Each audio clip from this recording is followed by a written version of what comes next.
இங்க பாருங்க, இதுதான் வைகை ஆறு. வைகை ஆறு மானாமதுரை ரேட்டு இப்படி தான் ஓடிட்டு இருக்குது. சாக்கடையில் தண்ணி வந்த மாதிரி இருக்கு பாருங்க. தண்ணி ரொம்ப கம்மியா இருக்கு.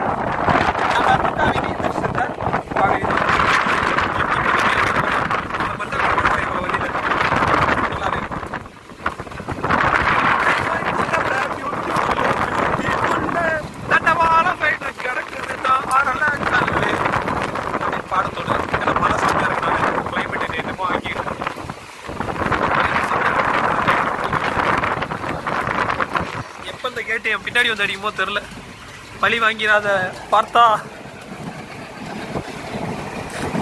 அப்படியே பாருங்க, சீனரிஸை பார்த்துனே வாங்க. தண்ணி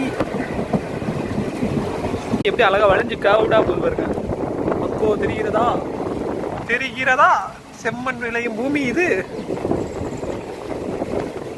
இது கேட்டா கதை சொல்லுவாங்க.